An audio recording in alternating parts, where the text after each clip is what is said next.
Welcome back to the Cory Lee Show. Hey, excited about this episode today. This episode today was actually a teaching and a training I did with a group of awesome leaders.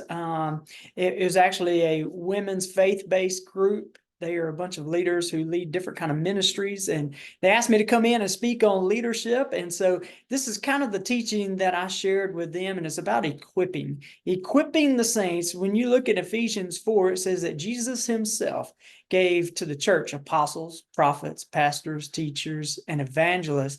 And their purpose really was to equip the saints to do the work of ministry. And so today's lesson is really on equipping. What is equipping? And so for some of you guys that have followed me in the leadership stuff, I talk about this a lot, that there are 5 steps to the equipping process. And that's really what we're going to talk about today. We're going to talk about it from the lens of faith. And so let's jump in. Excited to share this with you. And I'm going to start off with a verse of scripture. It's 1 Peter 5, 1 through 4. And this is talking about really the heart posture of leaders. And so if faith is not your thing, if you don't feel like you lead in the area of faith, that's all good. This is still the kind of heart posture that you need in leading other people. You and I need to lead other people, not out of compulsion or having to, or to see what we can get things from them, but how can we develop them? How can we add value to them? How can we bring out the best in them so we can bring out the best in that around us? So here we go. 1 Peter 5, 1 through 4. To the elders who are among you, I exhort. I, who am a fellow elder and a witness of the suffering of Jesus, and also a partaker of the glory that will be revealed. Shepherd the flock of God which is among you, serving as overseers, not out of compulsion, but willingly, not for dishonest gain, but eagerly, not as being lords over those entrusted to you, but being examples to the flock. And when the chief shepherd appears, you will receive the crown of glory that does not fade away. I love what he says, not out of compulsion, but willingly. See, there's that heart posture that's required to lead others to heights they've never seen before, to help lead them into intimacy with the Father. And it's not a heart posture of compulsion. It's not, I've got to, but I get to. Not I have to, but I want to. I was reading the other day in Exodus, and God tells Moses to go to Pharaoh and to tell Pharaoh, let my people go.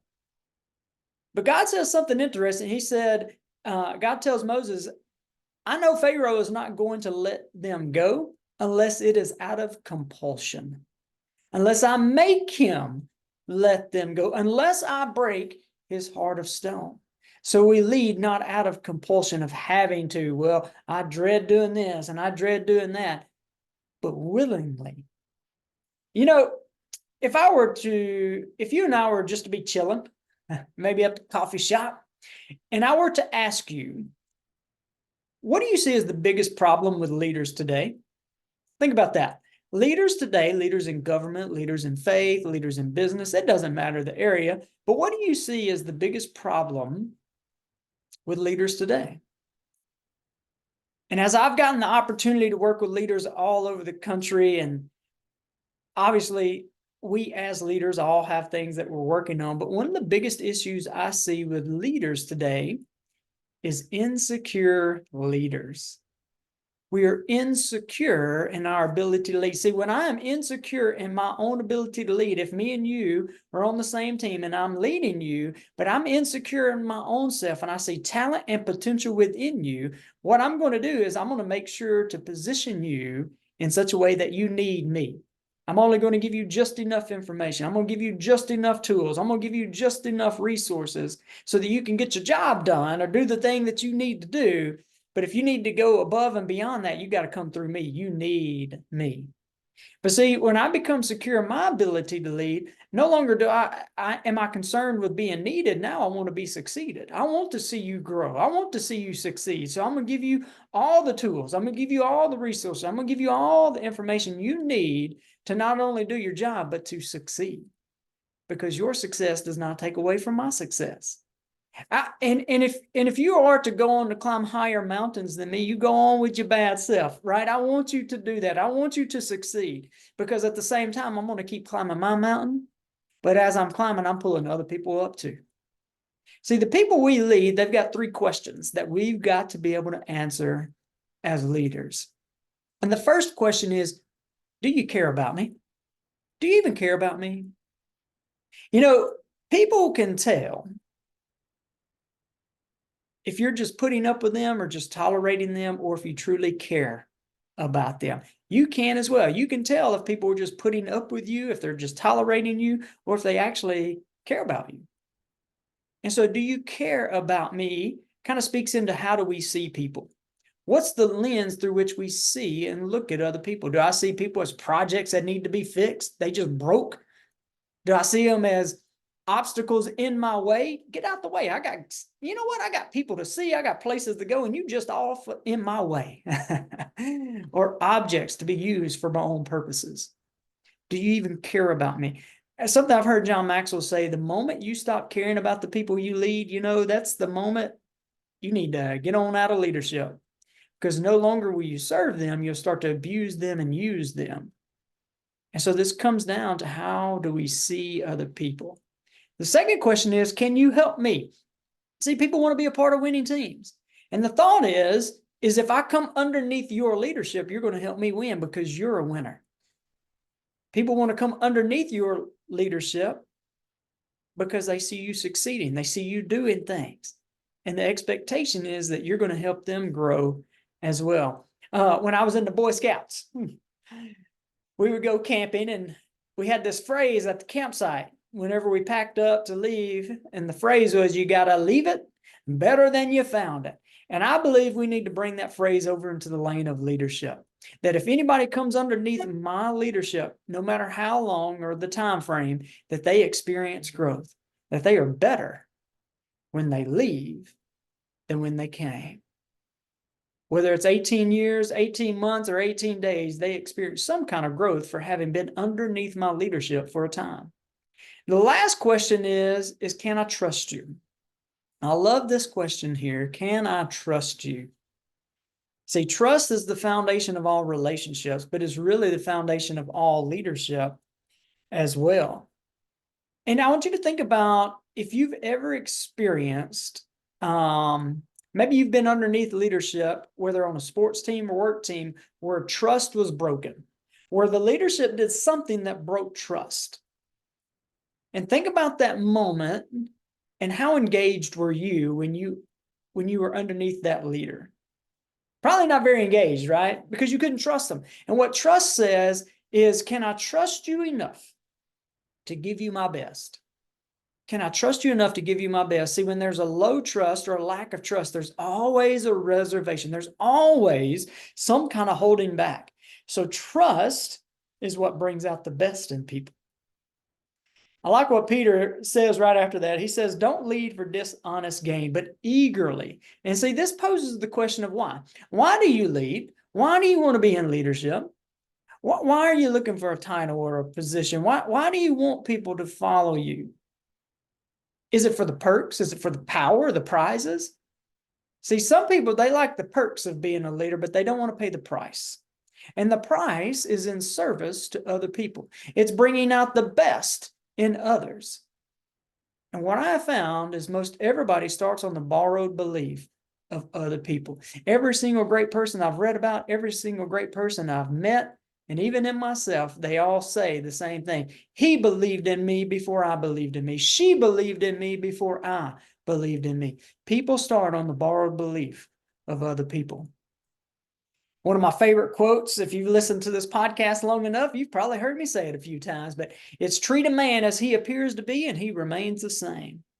But you treat him as if he were what he should and could become, then eventually he'll become what he should and could become. What this means is if you and I are interacting and I'm leading you, if I treat you based off of what I see on the physical appearance, if I see you based off of what I see and what I know about your past, then I leave you unchanged.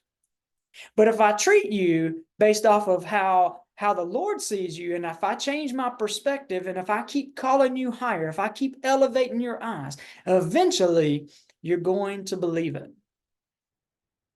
I don't know if any of you guys have watched the Netflix series called I think it's Swamp Kings. I don't know, but it's about the Florida Gators, and it follows them in their national championship. How many ever years ago? But it's got Tim Tebow on there, and Tim Tebow is telling the story about his mom when she was pregnant with him, that the doctor said, you know what, the baby's compromised, that if you try to have this baby, the baby's going to die and you're going to die too. You need to abort. You need to abort the baby. And Tim Tebow's mom obviously chose not to, but he said growing up, his mom and dad always said, you are our miracle baby. You are going to do incredible things. Think about that. He said, you know, if you're told that over and over and over and over and over again, eventually you believe it. Treat a man as he appears to be, and he remains the same. See, we want to elevate people. We want to increase their expectation for their own lives. Y'all take zero talent to call out the dirt in the lives of other people. Anybody can do that. Anybody can call out the dirt in the lives of other people. Leaders not only call out the dirt, what they are really doing is introducing people to their potential. Most people are familiar with the dirt in their lives, but they've never had anybody introduce them to the potential. That's what leaders do. They bring out the best in other people. Finally, Peter says, don't lord over those you lead, but be an example. One of the worst phrases ever worded is do as I say, not as I do. If you've ever heard that phrase, just say boo. Boo. That's the worst phrase ever. People will always do what you do. If you got small kids, you know that to be true, right? They may not believe what you say, but they'll 100% remember what you do. In reality, the only right that you and I have to say, if follow me, is to be someone worth following, to be somebody worth following. So let's jump into this. Here's Ephesians 4. Ephesians 4 is talking about equipping the saints, that Jesus himself has given these roles and these responsibilities. And I think, you know, too many people get caught up in titles, apostle this and prophet that, and I'm all good with all that. Teachers and pastors, evangelists, people get too much caught up in the title instead of the function. And see, leadership is not about titles and positions. It's about influence. It's our ability to influence other people. And so titles just kind of speak to our function. And so it says Jesus gave apostles, prophets, pastors, teachers, and evangelists, but their role was to do something. And that's to equip the saints to do the work of ministry. And so here's what I want to talk about the next just few minutes is how do we create a leadership culture where people are empowered and are empowering other people, where there's this continual equipping down process. In the church world, we call this discipleship. In leadership, we call it equipping. And there's 5 steps to the equipping process. It's I do it, you watch me, you do it, I'll watch you. You do it, somebody else watches. I'm sorry, here we go. I'm going to rephrase that. I do it, you watch me. You do it, I watch you. You do it, somebody else watches you. There's this continual equipping down. And Jesus models this perfectly throughout the Gospels. So number 1, I said is I do it. The first step in equipping other people to do something is I do it. If I'm going to teach you how to do something, then I need to be doing it myself. See, if I'm trying to tell you to do something that I'm not doing, then I'm more of like a professor in college than somebody who's living it out. If I'm good at something, you know what that does? That positions me perfectly to teach you how to do it. Hebrews 4 says, for we do not have a high priest who cannot sympathize with our weaknesses, but was in all points tempted as we are, yet without sin. So let us therefore come boldly to the throne of grace, that we may attain mercy and find grace to help in time of need. See, Jesus was fully God, he was fully man, and he experienced everything that we've experienced. He healed the sick, he raised the dead, he cast out some demons, he destroyed the works of the enemy, he revealed the Father, and he preached the gospel. He did it.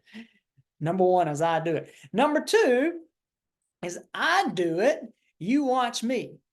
I do it, You watch me. And then I do it, you watch me. This is where I'm doing it, and you're kind of like a fly on the wall. You're watching what I do. And I want you to position yourself as a student. I'm teaching and you're watching, but you're watching as a student and as a learner. And I'm showing you what I'm doing, how I'm doing it, why I'm doing it. And what I want to do is I'm going to teach you how to think, not just what to think. And it's interesting that Jesus spoke many parables to many people and said some pretty wild things, right? Like some pretty out there things that offended a lot of people. But it was those who drew near that gained understanding of what he was actually saying. In this phrase, I want you to know, like I said, it's getting you to know how to think, not just what to think. I want to begin to empower you in how to think. I want to read you John 6:1-6. And this is very popular verse of scripture here, as this is the feeding of the 5,000. But this is really something powerful here.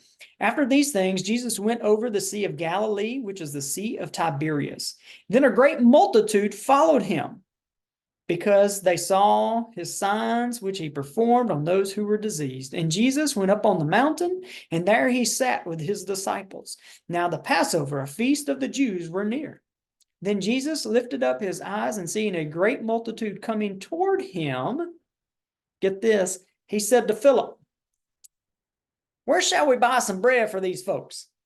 Where shall we buy bread that these people may eat?" But then check out the next verse. But this he said to test him, for he himself knew what he was going to do. Now, come on. Now, why in the world would Jesus ask a question to one of his disciples that he himself already knew the answer to? Why would he do that? Well, let me ask you this. If you got children, why do you sometimes ask your children something that you already know the answer to? Why do we do that? In the Passion Translation and the Message version of the same verse of scripture, it says that he asked him to stretch his faith. That's powerful. See, here's the thing. Here's the point. Jesus knew that he had a short amount of time on earth with his disciples, and these very disciples would be the very ones carry on the gospel message after he ascended into heaven, and he wanted them to start thinking from a heavenly perspective, to offer heavenly solutions to earthly challenges. See, he was unlocking a new perspective for them. See, they had some options, right? If they wanted to feed these people, they had some options. They could turn the people away and say, "Hey, go on to your house." They could buy a small amount of food, offer just a few. They could just tell everybody to head back to their house and maybe grab something on the way. But all those options were in their own wisdom, in their own understanding. And they did not meet the need of the moment. They didn't meet the need of the people in the moment. See, you and I, we have the mind of Christ. We are seated with him in heavenly places. Ephesians 1 says that we've been given every single blessing, spiritual blessing in the heavenly places. So we too can offer heavenly solutions to earthly problems. Jesus is trying to get his disciples to learn how to think from a heavenly perspective, as he is preparing his disciples to carry out this kingdom message, the gospel of the good news of the kingdom, that they would need to think from heaven's perspective to offer heavenly solutions to earthly problems, challenges, and opportunities. I do it, you watch me. The third one is you do it, I watch you. See, this is where I say, hey, here's the ball, you give it a go. I give you an opportunity. And y'all, I found that most of us, we don't even know what we're capable of until given an opportunity. In leading others, many times we don't even know what they are capable of until we've given them an opportunity, until we create and give them an opportunity. You do it. I watch you. This is where you're doing it, and I'm watching you, and I'm positioning myself as a coach and a mentor. I'm watching what you do. I'm kind of maybe asking questions, but it's you do it, and I'm giving you some feedback. Jesus did this. See, Jesus sent out the 12, and then later on, he sent out the 70. He said, go, preach the kingdom, heal the sick, cast out demons. You do the stuff. You've been watching me. And I don't know if anybody, if you've ever watched The Chosen. I love The Chosen. The Chosen is good stuff. But there's a scene in The Chosen where it's showing this, and where Jesus is sending out the 12, and they're all, gathered around. They're like, wait, what? Hold up a second. What? You want us? to go preach? You want us to go heal people? Like, what do we even say? And he's like, what you heard me say. And then I love what one of them says, like, did I miss a ceremony or something? Because I don't feel anything. And in this scene, Jesus says something very powerful. He said, I don't need you to feel anything. I just need you to know that I sent you. In Luke 10:17, it talks about whenever he sends out the 70, this is what it says. Then the 70 returned with joy, saying, Lord, even the demons are subject to us in your name. And he said to them, I saw Satan fall like lightning from heaven. Behold, I give you the authority to trample on serpents and scorpions and over all the power of the enemy, and nothing shall by any means hurt you. Nevertheless, do not rejoice in this, that the spirits are subject to you, but rather rejoice because your names are written in heaven. How about that? You do it, I'll watch you. Here's number 4. You do it. It's yours. I'll empower you. You have the responsibility and you also have the authority. Here's the thing on leadership, all right? If I've been given the responsibility for something, I also want the authority to do it, because if I have the responsibility but I lack the authority, then now I'm going to be micromanaged. I'm really not empowered. I'm just supposed to be doing some stuff that I'm responsible for. And so if I've been given the responsibility, I also want the authority to do it. But speaking of Jesus, it says just before Jesus ascended into heaven, he huddled his team up, right? This is what he says, all authority in heaven and on earth has been given to me. Go, therefore. Go. See, the authority I have, I give to you. Go. Go in my name as my ambassadors in your generation. I want you to think about this from a work standpoint just for a moment. At work, if you have that authority, but you don't have, or if you have that responsibility, but you don't have that authority, then you're just doing the stuff, right? You're just doing it. You don't really have any say-so on how it's supposed to be done or when it should be done, or you just being micromanaged. See, you do it in the kingdom is an invitation to partner with him to see heaven invade earth. It's an invitation. He typically won't force us to partner and participate, but man, what a shame if he's inviting us to join him in seeing families and cities and states and entire nations come into the kingdom, but we lay down our responsibility. How about that? Number 5, it doesn't stop there, all right? It's you do it, somebody else watches you. There's this continual equipping down process. See, great sports teams have great depth. And this is where we take it and we continue to empower others. When Jesus said, all authority has been given to me, go, he continued with go and make disciples of all nations, baptizing them in the name of the Father, the Son, and the Holy Spirit. Jesus had an inner circle. That inner circle began to tell and disciple other people. Those other people did the same thing until the good news of the kingdom has reached our ears, your ears, and my ears here in 2024. And now we hold the baton, and it's our turn to run our leg of the race. Hebrews, it talks about this great cloud of witnesses. These are people who've had this baton of faith, and they ran their race within their generation. I love what it talks about in David. It says, in David, when he had served all of God's purposes in his generation, he died. He fell asleep. See, their turn has passed on to us. Now we hold the baton of faith. It is our turn to run the race, and they're cheering us on. I hope today has encouraged you. I hope today has empowered you. I want you to know that you are a leader, and you've been called to develop and empower other people. So when we equip other people, it's I do it. I do it, you watch me. You do it, I watch you. You do it. You do it. Somebody else watches you. Hey, I hope today has added value to you. If it has, please make sure to share it. Make sure that you comment. Make sure you subscribe so you can stay up to date with any of the latest episodes of the Cory Lee Show. Hey, I hope today you have a great day, and God bless.